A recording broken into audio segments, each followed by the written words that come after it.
I'm Indra. And I'm Amanda. And we'd like to welcome you to The Messy Middle Matters. Hey, Amanda, how are you today? I'm good. How are you, Indra? I'm doing well. Today we're talking about a topic that received an awful lot of attention in the workplace, meeting notes. Who should take them? Why do they need to take them? And are they even necessary if nobody reads them? Yeah. And are they necessary? Does anyone even need to take them? Because there are so many AI note takers nowadays. That too. The robots okay. Well, we'll get into that. We will get into that. I have a mixed relationship with them. Same. But back to meeting notes. For me, I love them. I actually enjoy taking meeting notes. We'll get into a little bit about why. I haven't always loved taking meeting notes over the course of my career. But I really, really, really enjoy them because I think they're an underappreciated skill, because when you master that skill, you become such an important part of the strategic direction of the things that are going on at work. And it's kind of cool. It's kind of cool and it's kind of rewarding. Yeah, you're literally writing history. You're writing history.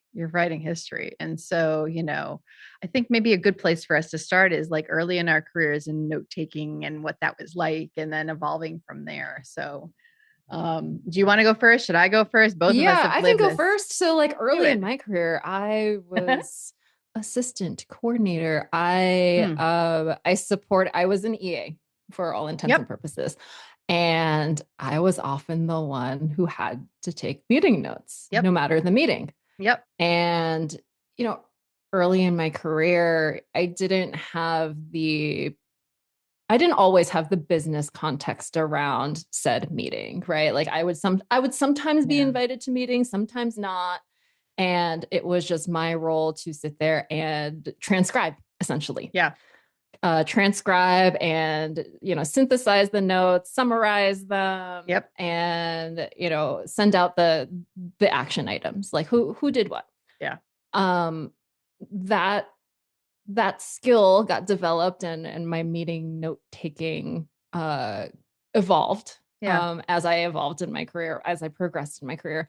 And I've learned that it's exactly what you said at the top of the podcast here, of the episode, of it's strategic, right? You are writing history. You are controlling a bit of the narrative. You are. And at the very least, you are writing your version of what you heard in the meeting, even if it isn't the official document of record. Even if like someone else is the official note taker, I still like to take my own notes.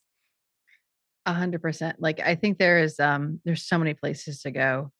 But I'll start with like the early in your career. I actually have a question for you. I know how I did it, but like, how did you know what to take down? Like in those early days, like when you were early in your career or new to an organization, because how did you know what to write down, and how did you get it right in those early days? I mean, in the early days, I would just write down as much as I could, right? And then like read it all later and then figure out what was important. And then you train yourself, right? You train yourself, and then like you read your notes and you figure out what's important. And then the next time you're in a meeting like that, you listen for those same things, right? You listen for those same people who say, this is the decision, and you write that down. You listen for the words action item, and you write those things down. And it's just, it's learning by doing. Yeah. It's funny. You made me remember there was a moment in my career where I thought about taking stenography classes. Because, before we all had laptops and all that kind of stuff, it was, you're working off of a desktop computer. Laptops were a luxury back in the day, but, I thought about that. For me, I think there's one person in particular, his name is Ryan, who really helped me hone my note-taking skills. I was working at an agency. He was the client partner. For folks who haven't been in an agency, it's a very senior salesperson, basically. He's the person who owns the relationship with the clients. And I was his senior project manager. And he would just really, he's like, make sure you get this one, make sure you get that one, make sure you get that one. And then over the course of time, I would do, you know, he and I built a relationship over years. Like we were both in the financial services vertical there. I just learned the different things that worked and didn't work, right? In the note taking, like what wasn't prepending everything with action item, that was an action item, prepending with something that's a decision, prepending something that is just notes or just, like discussion, and you find a way. And I have not settled on a perfect, what are the things that I prepend, but that approach, even if it varies from meeting to meeting and it's not exactly the same ever across the board, it really does help with people. It helps me categorize stuff and do my work a little bit better, and it helps people who will be reading those notes like look for the stuff that they're looking for. They're like, what's the action item, who's owning it, what's the due date? Okay, cool, I know that, that James is taking care of that thing over there and I won't worry about it, but I'll ask him on that date. But before that date, I shouldn't nag him about it because it's not due until that date. I learned a lot of those little things, largely, not exclusively from Ryan, but Ryan was the main portion of that. Yeah. Yeah, that's a good point. I think, early on in my career, I did have buddies in meetings, Mm-hmm. right? Where, they knew I was the new kid on the block Mm-hmm. and they knew that I had not honed these skills yet. And, they would take their own notes. We would Yeah. compare notes. We would see, what we each thought was important, or even like during the meeting, we would just someone would just give me a look of like, oh, okay, cool. You're writing that down. Good. Yeah. I still do that with people. Like I still do that. Like I love that debrief with the people I trust. Like, hey, Alexa, I know you're a good note taker. Like, what did I grab this, and this? Am I missing anything? She'll look at her Mhm. notepad book and she'll be like, nope, you're good. I'm like, okay, cool. Or no, add this one. I'm like, oh yeah, that's right. Need to add that one in there. Like having a buddy, no matter where you are in your career, as far as note taking goes, for gut checks or just like sanity checks or, cross checks or all the checks, is really good. I'd say the other thing in note taking, as I'm note taking, this goes back to Words Matter. Amanda's wearing her Words Matter t-shirt. I've got my Words Matter mug today. Um, but in is the jargon. Sometimes I take things down or take names of things. I have no idea how to spell that name. I have no idea. Like I'll just write it down and I'll ask someone later. I'm like, hey, is that, whatever? And they're like, oh, no, no, no. I see how you thought that sounded that way. That's this person over here. Or like, oh, that's their nickname. You already know them as something else. I'm like, oh, okay. Like, and or what's that abbreviation, or what's that this, or what's that, and it's that's that follow up and that checking with my friends or my trusted advisors or whatever it turns out to be is really important as part of my note taking before I send them out, which is going to be something we'll talk about. So Yeah, my thing like that, by the way, is names of databases. Tell me more. Yeah, just names of databases where like I hear like someone, usually an engineer Yeah. says the name of a database and it's important for the notes. And before I write that down and send it out, I Yeah. want to make sure that, it's captured correctly. It's spelled correctly, it's captured correctly, whatever it is, so that people reading that know that's exactly what we were referring to in that meeting. Yeah, I think that's really important because, different parts of the business have different languages that they use. We all have different dialects of business, right? And rarely do people are not rarely, more often than not, people just let words that they don't understand slide, and we've talked about, like I mentioned the Words Matter episode a couple of times now, like there is the time and the place where you ask the clarifying question of what do you mean by that? Or there is the time when you're like, I know that's a software programming language, a system, a service, a whatever, that engineers have called it some kooky name, whether it's our engineers or engineers in the wild, in the larger landscape. It's not worth me stopping this meeting to say, what is that? And how do I spell it? Right. You write it down well enough where you'll be able to follow up with Mark or whoever and say, hey, did I get this right? and they'll be able to explain. I'm like, can you give me a definition for it? Because I'm going to put it in the meeting notes. And our business partners who don't speak your dialect might be wondering what this thing is. Right. Yeah. I think, having this conversation made me realize there's two facets of it, right? There's the what do you write down in the meeting? It's the actual taking of the notes. Mm-hmm. And then the second piece is the organizing and sending out the notes. Yes. Which I think they're two complementary skills of the craft of note taking. Right. It's like knowing what's important to take down and then knowing how to organize it so that you know what the next steps are and that it's clear to everyone what the meeting was about, what was discussed, what the outcomes were. 100%. Yeah, totally.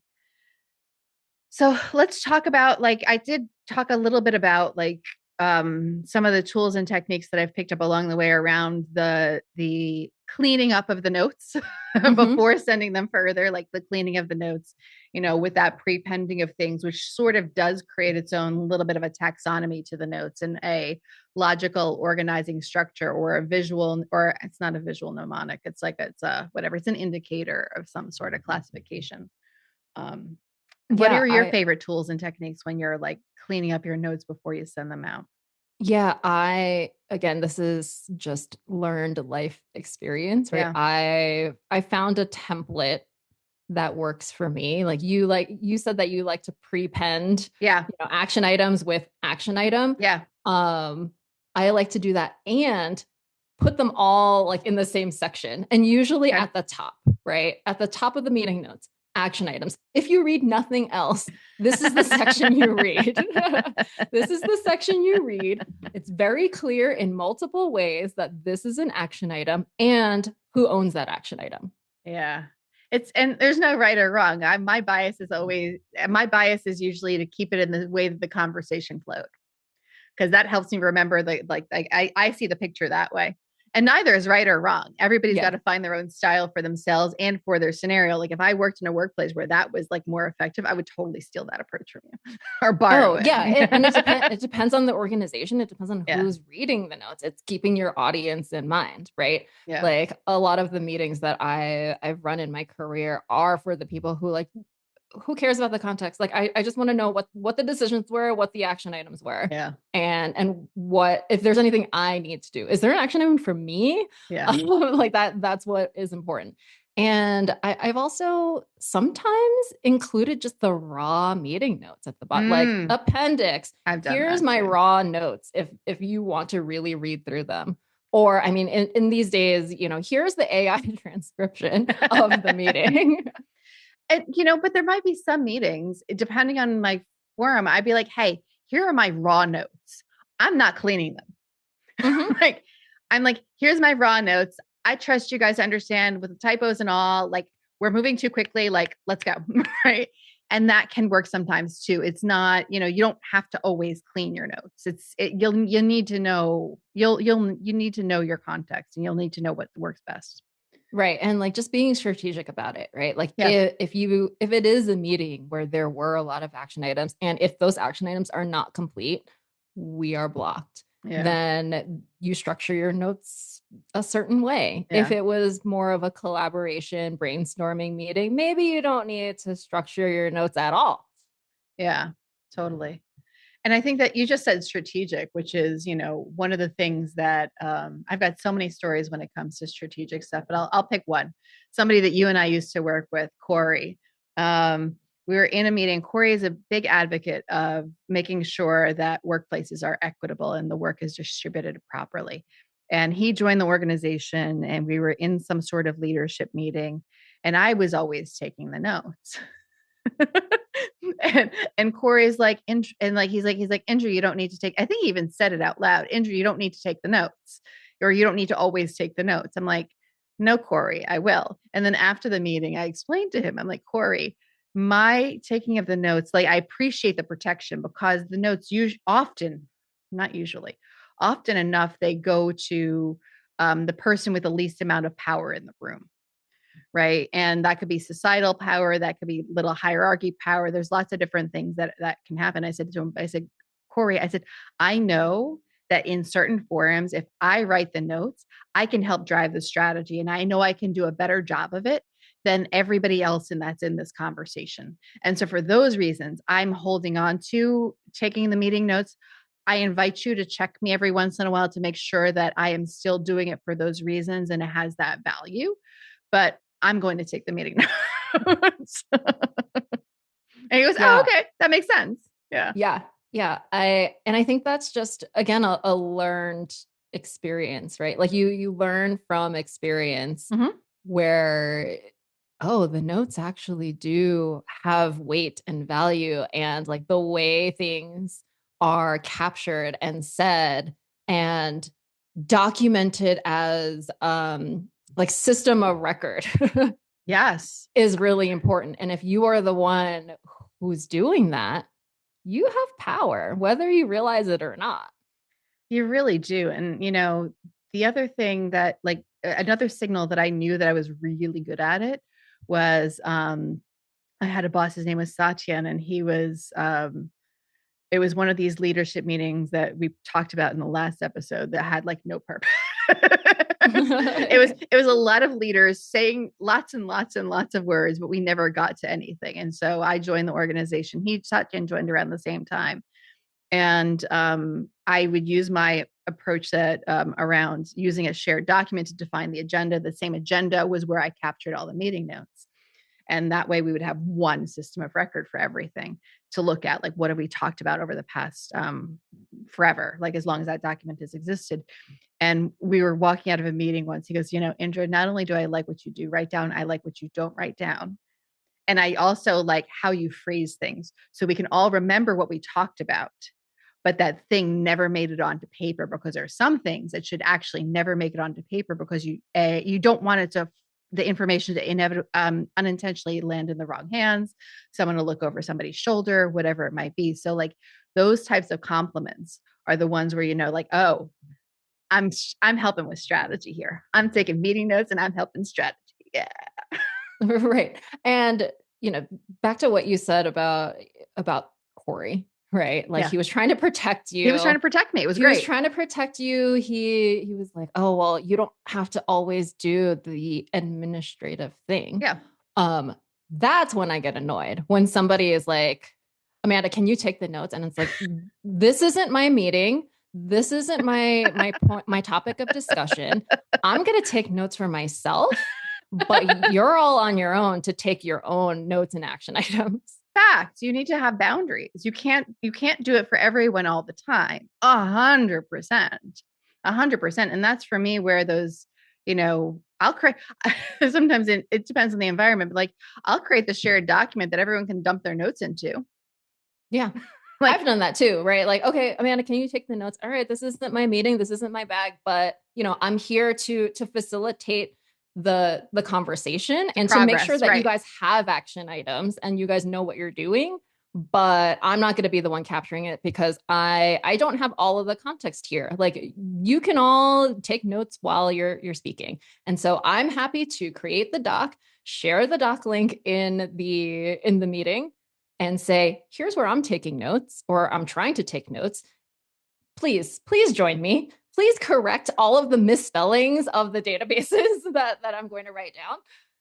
And then what I'll do is in that document, I loved it. Like I'll sometimes put at the top of it, this is a shared document, and everyone in the team is responsible for adding to it, like or something like that. That like it sets expectations. So it's not like, well, Indra, you created the document, so we just assume like no. Did you read that thing at the top, which I highlighted in yellow and made it really really bold? Like, did you read that? Like, Right. I created it because I know how to create documents really quickly, but not my meeting notes. Right. Not my meeting, not my meeting notes. Happy to help where I can, Mm-hmm. but this is all you. I'm reminding you all that this is all you. Yeah. And yeah, just going back to the having a buddy in a meeting. Yeah. I'll often identify a buddy and be like, "Hey, can you please like help me take notes Yep. in this meeting because otherwise like no one's going to write anything down." And this is where your AI comes into play. Like Yeah. there's enough AI note takers that are out there. I have a very good relationship with my AIs, I think. But I also know that they are, I think of my AIs as interns. Interns are wonderful, they're enthusiastic, they often do good work, and they often get it wrong. So I use that as my backup. Like, let me get the literal words and let's see what an AI can pull together. That's sort of my backup on note taking. And then I will take what they take. I never send out what they did like exactly as is. I take a look at it. I'm like, oh, that's interesting. I forgot about that. I'll take the pieces and I'll create a new notes document and send that off because what the AI is lacking, it's lacking context, a whole lot of context. It only knows what it knows from that meeting and maybe other meetings that it was a part of. Like each AI's got a different algorithm and knowledge base and all that kind of stuff.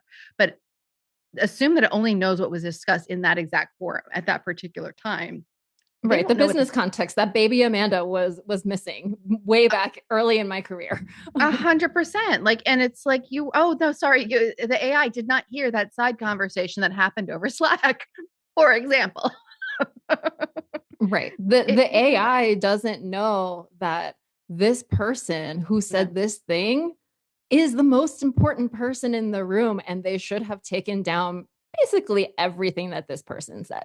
And ignored everything that really loquacious, the person who has lots and lots of words, was saying. That stuff not so important. We let them talk because that's sort of our team dynamic and they need to get it out. We all understand that, but that's not the most important thing, and that's not the thing that we're going to focus on next. That's Right. valuable. That's next quarter conversation, though. That's not this quarter conversation or this week conversation. Right. Just because Steve was saying that we should do all of these things doesn't mean we should do all of these things. No, no. And that's so use it as a backup. Use it as a reference. Oh, like I keep on saying, it's always as I think of them as they're an intern. I think of them as an intern. I cannot wholeheartedly rely on my AI to take the best meeting notes, but I love having it there because sometimes I won't have the time to write it all down. And sometimes I will rely on the AI to do all the notes during it, but then I'll rewrite them afterwards. Like I'll take what they have to remind me what the conversation was and then go from there. Some AIs even give you the full transcript so you can actually go back and look at it. So which is kind of fun too. So Right. Yeah, that reminds me of a conversation. Like I was in a meeting and I did my thing, right? I opened up my notes document, I started taking notes. I even, because I was leading the meeting, I shared my screen with yeah. my live note taking so that everybody could see Yes. my live note taking. And I got a Slack DM like, why do you take your own notes? Like there's an AI, like use Gemini, Oh, interesting. right? Why are you taking the notes? Like you don't trust the AI note taker? And I was like, it's not that I don't trust the AI note taker. It's I like to have my own notes for my own context. Yeah. And again, with the strategic angle, Yeah. using the right words Yeah. to drive the next steps. Yeah. You actually just highlighted something that I had that is so important, or it's such a useful skill when you're on that more advanced side of note taking, that I think we need to talk about. Screen sharing. Screen sharing is one of my, if you see me in a Zoom meeting, odds are that at some point I will wind up sharing my screen. It gives everybody, in this scenario for this particular topic, it gives everyone something to focus on, Mm-hmm. right? And they're more likely to stay in the conversation than answer Slack messages or chat messages or emails on the side. Like they're more likely to stay present. And by doing the live note taking, that gives them an added focus. They can see there are notes happening and they'll be like, oh, did she get that right? And when say to like, Amanda, you didn't get that right. You're like, great. It's a shared notes document. You want to fix that database name for me? Because I know I'm not going to get it right. And they'll go in and they'll do the thing. And which is great. They're more engaged and they're part of the solution, which is really kind of fun. Yeah, I do it. Yes, and I do it because it creates a shared understanding of what's happening in the meeting.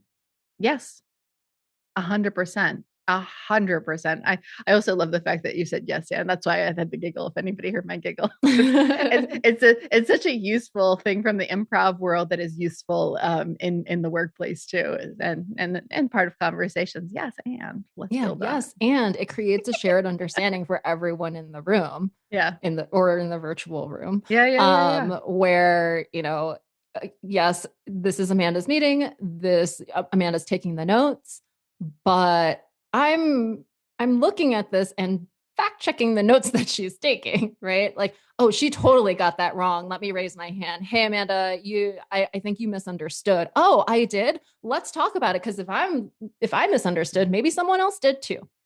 Ding, ding, ding. Everyone leaves the conversation with shared understanding, one of our favorite phrases, right? Like shared understanding is everything. And then the meeting has value. You know, the meeting has value and is delivering on its promise, which is lovely. Lovely when the meetings actually have value and they don't just like meander because people like to hear themselves talk. Right. And the creation of that doc is the creation of that artifact that you can refer to later. And sometimes it's months later. Mm-hmm. Sometimes it's months later. And you don't want to overinvest in stuff, but it is you're like you've said the word system of record. It is the history keeping. It's a lot, there's a lot of value to it, and you don't know why, when, where, and how that's going to pay off, but it often does. Right. It's like you had the meeting, you might as well get the benefits of the meeting, right? You might as well write down what was discussed in that meeting in case you need it later. In case you need it later. And last episode was about, gosh, my brain is completely forgetting from all the way from last week, but we talked about follow through. Let's talk about sending out meeting notes. Yeah. Yeah, because well, back to the AI thing, related, but back Yeah, to yeah, the yeah. AI thing. People will invite their AI note takers. The Yeah, AI note takers will take the notes. Where are the notes to refer to later? yeah, Like it's either just in someone's Google Drive yeah. somewhere or like on their personal machine or like attached to it's just lost in the ether, right? Like there's this art of follow-up of okay, we took the notes. Let's distribute the notes. And let's organize the notes, let's distribute the notes. What I like to do is for a Google meeting, the notes doc is attached to the calendar invite, Yes, but I also like to link that doc to a central location yes, yes. You can find it in lots of different so you can places. find it later so that you're not combing through your calendar and your thousands of meetings on your calendar wondering, wait, especially for a recurring meeting, you're like, Yeah, what week did we talk about that thing? yeah. And like, I think that you made me think of something silly that I say when I do it in a couple of different contexts, but like in this context, if you're taking the time to write the notes, make sure you send them out, because my little silly saying is like, if a bear poops in the woods and doesn't tell anyone about it, does he get credit for it? The answer is no. If you take the meeting notes and you don't send them out, do you get credit for it? No. Like, just make sure that you're doing. And in some cases, everyone knows it's in the meeting invite and it's in the share drive and it's in all the places. So you may not need to do that. But like, maybe there's something that you send out a Slack message saying, hey, folks, made sure I cleaned up the meeting notes. Here's the link as a reminder. Check it out and make any corrections or comments. Yeah, that's my method. Yeah. Even though it's understood that the meeting notes are attached to the invite and that this is a standing meeting and we all know where the notes are, I like to send a message to remind people these are where the notes are and to please review the notes in Please case review something them. is incorrect, in case Amanda just did not understand what happened in this meeting and everything she wrote down was wrong. It's, you know what I say? I like to make new mistakes every single day, and I guarantee that I make new mistakes every single day. Amanda, you'll make mistakes. I'll make mistakes. We all make mistakes. And it takes all of us as a community at work, right, to get the stuff right as a Yeah. collective. So, Yeah. I back when email was more of the thing and yeah. like Slack was less of the thing, I used to send my notes, Yeah. over email. And in order to get people to acknowledge, I would put in, bold. bigger font, highlighted, underlined at the top, like, please correct Yeah. anything that may have been misstated here. If, if an approval is needed, it'd be like, Yeah. everyone needs to approve this by this date. And then I would say, if I don't receive your like an explicit reply, I am going to assume everything is good. I love that. But that's exactly it. And sometimes you still need to send out those emails because people, and we will have an episode on communication channels and what to send where, how, and why, and when. And that's a whole rabbit hole. But, making sure you name that email the same way consistently, like weekly status update, da da da, or like, weekly status meeting, da da da da, action items included in all caps at the end, right? Like, Right. decision required in all caps at the end of that email title, like, like subject line. There's lots of different tools and techniques. I love that you brought up the whole email and sending it out. Thank you for that. Right. Email. Back when email, like you would get thousands and thousands of emails because we didn't have chat, right? We didn't have like group We had chats. none of this, none of, like, oh gosh, the before times, the before the all the technology times. Goodness Right. gracious. Before all the technology times, this is how we distributed meeting notes. Yeah, I'm about to go down a rabbit hole that has nothing to do with meeting notes. So, any other last thoughts before we wrap things up, Amanda? No, other than, meeting notes is a It's a craft. craft.